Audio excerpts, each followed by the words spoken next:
This is my first venture into small business.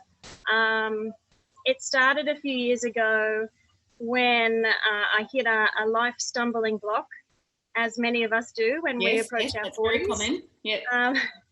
Many of us have been there, yes. And I figured what I needed to do at that point in time was to gather all the things I loved most in the world, which were my children, native bees, because I'm very passionate about native bees, gardening, and also reading. And I took those 4 things and I put them together and I said, right, how can I actually make this into something that I can make into a business?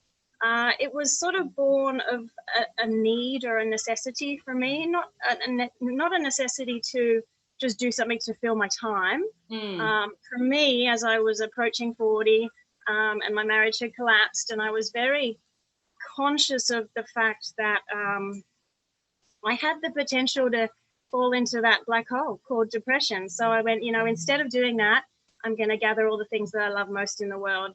I'm going to make it a business. And out of that, I'm going to create something that's valuable for me. So it sort of was born from that. And here I am 2 years later. And I love the idea that, I suppose, a huge catalyst in your life has kind of, you've been able to turn that into such a positive because not many people are really. I think the older you get, the more responsibilities that you have. And I know with this particular Twitch audience, they're kind of still coming through the university years, but I mean, as someone with, a few miles, a few years older than them, but the idea that it is really difficult when you build a life with someone and then all of a sudden something goes wrong and you're left with just you. And not only is that a mental toll that you were talking about, it also becomes a financial toll that you're suddenly in charge of looking after humans, 2 humans that you're accountable for. Yes. Yeah, it was a shock to the system. And like you said, many of the users on this platform are probably younger than me. But life is a journey. It's going to have ups and downs. And I had plenty of ups.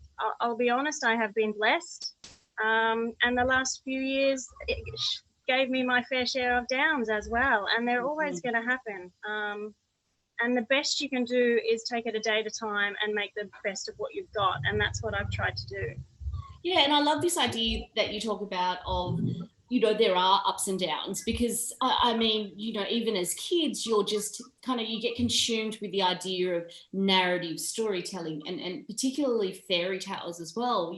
There isn't, people don't really deviate from the castle or, yes, there's a big bad wolf in the forest and then eventually you overcome that and then it's happily ever after. But life isn't like that. It isn't. And I really only realised that as I turned 40. All of a sudden there's this new chapter and I went, wow, what happened to the old chapter? But hang on, I've got a new chapter and I can keep telling my own story the way I want to tell it. And that was hard to come to terms with, I have to be honest. Yeah, I mean, well, how did you kind of grow your business 2 years on? It's such a success story because you're able to combine your 4 passions, as you said earlier, and you're able to make it sustainable. So was that a learning curve for you? Did you have any business know-how beforehand? Do you know what? I'm probably a terrible business person. I'm a terrible salesperson. I know that much. I have been fired from the only 2 sales jobs I ever had because I'm not a salesperson. Yeah. But I'm passionate about what I do and I love what I do. And what I keep getting told, the feedback generally is that my passion when I'm teaching about bees and when I'm teaching children and adults is that passion tends to be a little bit contagious. Native bees are addictive. So I usually give people the heads up that once they discover them, it is this whole other world that opens up that perhaps you were never aware existed, and most people are not. So it's sort of exciting to discover this whole other world. I didn't have any business experience, so I'm really just figuring it out as I go. And to be honest, the finances have been difficult. I'm not making a killing financially, but for me, my survival internally and my mental health is probably the biggest gain for me over the past 2 years. That's priceless, really.